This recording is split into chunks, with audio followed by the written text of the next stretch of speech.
एक मुलाकात ऐसी शख्सियतों के साथ जिन्होंने दिया है अपने जीवन को एक नया मुकाम। रूबरू कराएंगे ऐसी कुछ हस्तियों के साथ एक खास शख्सियत के साथ मुलाकात जयदेव पटेल के साथ नंबर 1 इंडिया न्यूज पर रात। नमस्कार दोस्तों, मैं जयदेव पटेल आपका एक बार फिर स्वागत है खास शख्सियत के साथ मुलाकात प्रोग्राम में। आज हमारे साथ खास हमारे सीबीआई के पूर्व अधिकारी वीएम पंडित जी, आपका बहुत बहुत स्वागत है आज के हमारे प्रोग्राम में। आपका बहुत बहुत धन्यवाद और सबको नमस्कार। वीएम पंडित जी, आपसे हमारा पहला सवाल है कि as a very proud CBI officer, ये जो खुलासा है आप पहली नजर से इसे किस प्रकार देखते हैं और कैसे समझते हैं? जयदेव पटेल जी, मैंने सीबीआई में बहुत नौकरी की है, बड़े अच्छे के से किए हैं। मैं एक बात कहना चाहता हूँ कि इन्वेस्टिगेशन एक सिलसिलेवार प्रक्रिया है। ये आर्ट का कोई ऑब्जेक्ट नहीं है कि इसको एक नजर में देखकर हम बता दें कि ये क्या डिफेक्ट करना। तो थोड़ा सा सिलसिले को इन्वेस्टिगेशन को चलने लीजिए। पहली नजर में सीधा सीधा दिख रहा है, कहीं पर आरोप लग रहे हैं, कहीं प्रत्यारोप लग रहे हैं। कुछ लोग ऑफेंसिव पर है, कुछ डिफेंसिव पर है। अच्छी इन्वेस्टिगेशन की लगी है, लेकिन आगे आगे जैसे खुलासा होगा उसके मुताबिक ये सब हालात बदलेंगे और खुलासा होता चला जाए। तो पहली नजर में आप पूछिए तो बेहतर है, क्योंकि मैं ऐसे भी फॉरेंसिक साइंस का आदमी हूँ, एविडेंस के बल पर चलता हूँ और यही चलना चाहिए, क्योंकि हमारी कानूनी प्रक्रिया कहती है कि बिना सबूत के हम सिर्फ किसी भी कथन पे करनी पर नहीं रख सकते। वीएम पंडित जी, यानी कि पता था, खामोश रहे, कमिश्नर की कुर्सी चाहिए थी, बरकरार रहे, वो हट जाते हैं तो खुलासा करने पर आ जाते हैं, 8 पन्नों की चिट्ठी लिख देते हैं परमवीर सिंह, आप इसे किस प्रकार देखते हैं? देखिए, परमवीर सिंह साहब डीजीपी रैंक पर रहे और ये उनका खुला पत्र उन्होंने दिया है। इस खुले पत्र को उनके सिर्फ बयान का दर्जा हासिल है, इसलिए उस बयान में उन्होंने जो आरोप लगाए उनको तो देखना होगा। इसको एफआईआर ट्रीट कर सकती है गवर्नमेंट, या कोई भी यूनिवर्सिटी चाहे एनआई हो, चाहे एसआईटी बने, चाहे कमीशन ऑफ इंक्वायरी, कि उन्होंने आरोप लगाए कि पत्र उनका जो है शिकायत के रूप में, ये कोई कैफियत भी नहीं है। कैफियत तब होती जब उनसे कुछ प्रश्न किए जाते और तब उसका जवाब देते। तो इसी जवाब में जो उन्होंने नहीं कहा है, शायद आने वाले आरोप को और प्रत्यारोपों को कुछ प्रश्न करने की कोशिश की है या कुछ क्रिएट करने की, बस इतना ही कहा। क्या नाम है वीएम पंडित जी, आज देखा जाए तो लानत बरसा रहे हैं सचिन वाजे पर, परमवीर सिंह पर। अगर ये आरोप सही हैं, मैं फिर दोहरा रहा हूँ, अगर ये आरोप सही हैं तो गृह मंत्री पर भी तो लानत बरसानी होगी, क्योंकि कैसे गृह मंत्री है, मतलब बैठे हुए बता रहे हैं कि 1750 बार रेस्टो है, हुक्का बार से कितने पैसे ले सकते हैं, 2-3 लाख ले लो, 40-50 करोड़ हो जाएंगे, बाकी 50 करोड़ कहीं और से जुगाड़ कर लेंगे। ये कैसे गृह मंत्री है? देखिए, अचानक इतने बड़े पद से हटाए जाने से उनकी गरिमा को तो कुछ ठेस लगी है, इसलिए बचाव पक्ष उन्होंने अभी से जाहिर करना चालू कर दिया, क्योंकि कल को वाजे साहब क्या बतलाते हैं और सरकार को क्या कहते हैं, एजेंसी को क्या कहते हैं, और ये कहते हैं कि उनका वादा था परमवीर साहब का था। अभी से मद्देनजर रखते हुए परमवीर साहब ने एक बयान सा दर्ज किया है, साथ ही ये आरोप पत्र भी है जो कि देशमुख साहब का लगा। लेकिन इतना कह देना कि इस तरीके से वानी साहब को बुलाया जाता था देशमुख साहब के तौर पर और इस तरीके की डिमांड रखी जाती थी, एक ब्राइब की डिमांड है, लेजिटिमेट डिमांड होने की, तो उस सब के चलते हुए अब डायरेक्टर जनरल पुलिस होते हुए खुद उनको सस्पेंशन के बाद दोबारा बहाल करने के बाद कुछ इम्पोर्टेंट इन्वेस्टिगेशन भी इनके राज्य में परमवीर साहब के जमाने में उनको दिए गए वाले साहब को उनकी कुछ आदतें नई नई बड़ी कारों में ऑफिस में आना जाना या कहीं पर भी इस तरीके नीचे सब बातें डायरेक्टर जनरल से छुपी नहीं रह सकती है। आप जानकारी हो जाती है कि पर्टिकुलर ऑफिसर किस तरीके का आचरण कर रहा है, कितना हाईली पावर्ड है, कितना हाईली कनेक्टेड है। तो डायरेक्टर जनरल होने के नाते उन्होंने बड़ी पैनी नजर जरूर रखी होगी इसके ऊपर। बट ये आरोप पत्र इसलिए गृह मंत्री पर भी लगेगा, जरूर लगेगा कि इतना बड़े रिस्पॉन्सिबल आदमी की तरफ से आया है कि साहब आप एक सांसद को बुलाकर उसने दरकार करते हैं कि इस वक्त जमा करो 50 करोड़ लिया जा सकता है, इतने बार होंगे, उसके रेंज पे लेंगे, साथ में और भी तरीके बतलाए जा सकते हैं और एक पर्टिकुलर अमाउंट फिक्स किया जाता है।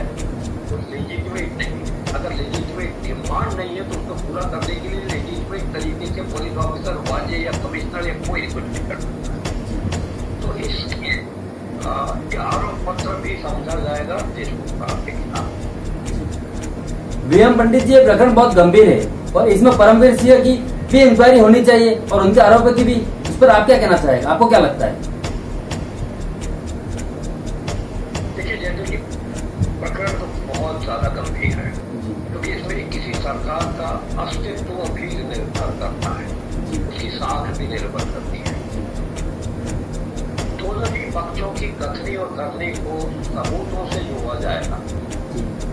जांच की निष्पक्षता को देखो, कभी भी आप दोहरे पैमाने पर नहीं तोड़ सकते। अगर परमवीर सिंह जी को इसलिए अपदस्थ किया गया कि वाजे के खिलाफ कार्रवाई निष्पक्ष हो, तो उसी पैमाने पर अब देशमुख साहब ने भी खुद का गृह मंत्री का पद त्याग देना चाहिए ताकि निष्पक्षता से जांच हो सके जो वो खुद एडवोकेट करते रहे हैं। और जिन कारणों की बतौर उन्होंने परमवीर सिंह साहब को पद छोड़ने के लिए कहा या उनकी सरकार ने कहा। देखिए, आगे क्या होता मैं नहीं कह सकता, लेकिन ये मामला कुछ ऐसा है पटेल साहब, आप खुद सरकार होने के नाते आप एक गन लाइसेंस देते हैं, अपने आप को लाइसेंस लेते हैं गन का और खुद गन हासिल कर लेते हैं। कारतूस भी आपके पास है, बंदूक भी आपके पास है, ट्रिगर आपके हाथ में, उसमें आप कारतूस या बंदूक की नली में चैम्बर में आप डालते हैं, निशाना आप साधते हैं, ट्रिगर आप दबाते हैं, उसके बुलेट की चलने का बुलेट क्या है, कारतूस क्या है, ये आपकी लॉ एनफोर्समेंट एजेंसी है, चाहे वो पुलिस हो, चाहे सीबीआई हो, चाहे एसआईटी हो, चाहे एनफोर्समेंट डायरेक्टरेट हो, एनआईए। तो कारतूस आपका, बंदूक आपकी, लाइसेंस आपका, लाइसेंस देने वाले आप, और आप खुद इसको बाद में जस्टिफाई करने जाए कि साहब ये कारतूस चला था, ठीक था, ये निशाना सही साधा गया था।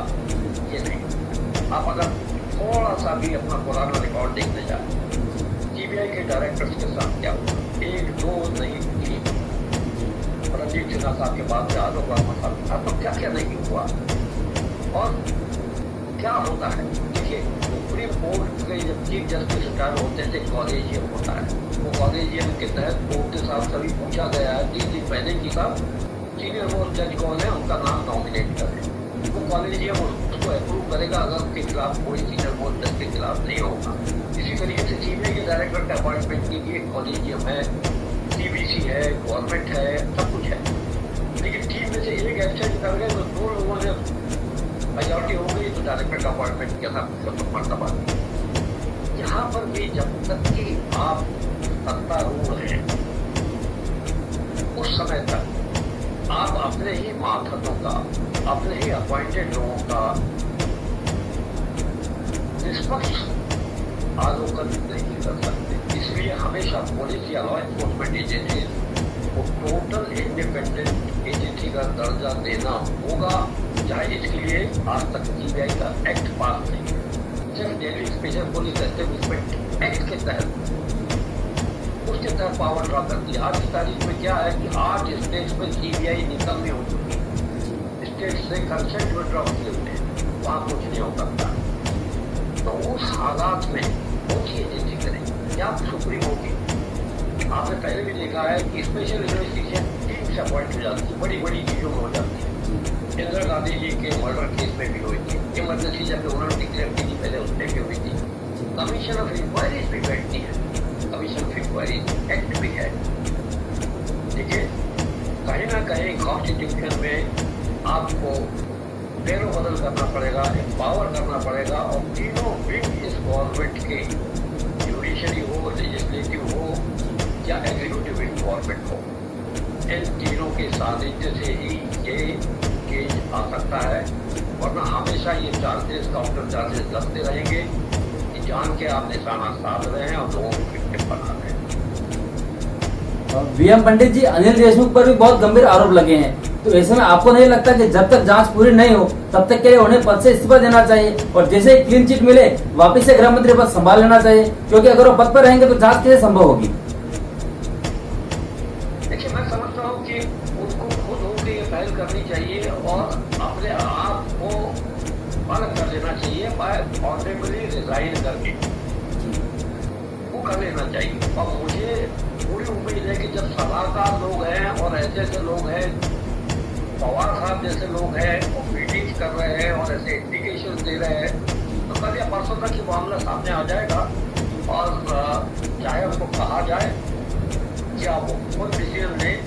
मुझे लगता है कि देशमुख साहब गृह मंत्री पद से जरूर इस्तीफा देंगे और देना चाहिए। वीएम पंडित जी, आपसे हमारा आखिरी सवाल है कि सीबीआई के पूर्व अधिकारी होने के नाते आप कैसे देखते हैं कि आगे की जांच किस और बढ़ेगी अब सारा मामला सामने आने के बाद?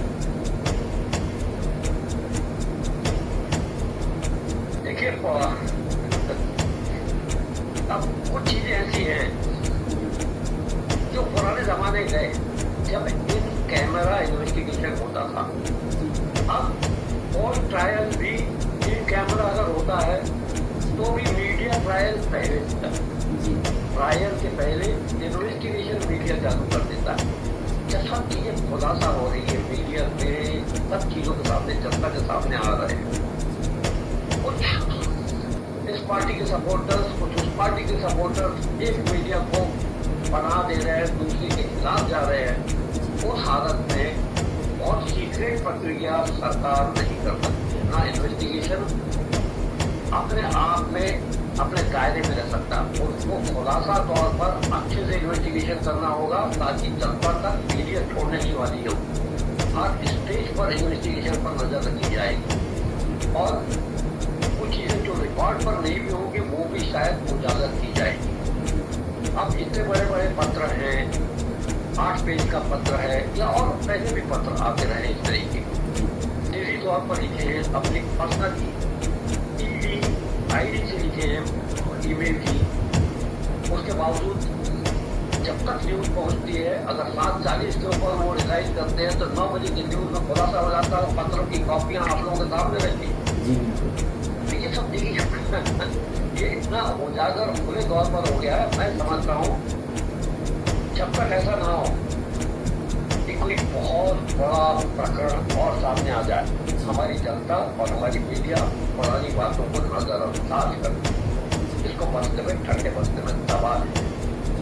हो सकता है कोई बड़ा प्रकरण कल को ऐसा हो जाए कि वाजे साहब का और बरौटी साहब का ये प्रकरण आप लोग भूल जाए, सब भूल जाए। मैं समझता हूँ प्रकरण ये काफी खुल के सामने आएगा और बहुत सी चीजें उजागर होंगी और हर एक को अपनी कमर कसने भी चाहिए, क्योंकि ये स्कॉर्पियो में वो 20 जिलेटिन जो कि बहुत ज्यादा हानिकारक नहीं थी, चाहे वहाँ उसी में नाइट्रेट भी मिल गया था। फॉरेंसिक साइंस या बैलिस्टिक एक्सपर्ट का ओपिनियन भी है कि कितना बड़ा धमाका करता है। उसको इतने बड़े बिजनेसमैन के घर के सामने रखने का मतलब क्या? क्या सिर्फ ये दिखाने के लिए कि वार्निंग है? क्योंकि उस बिल्डिंग को ध्वस्त करने में तो बिल्कुल सक्षम नहीं थी उतनी सी जिलेटिन। उनकी खुद की जो सिक्योरिटी है, बेसमेंट तक उस बिल्डिंग के, वहां तक कोई नहीं पहुंच सकता था इसको रखने के लिए।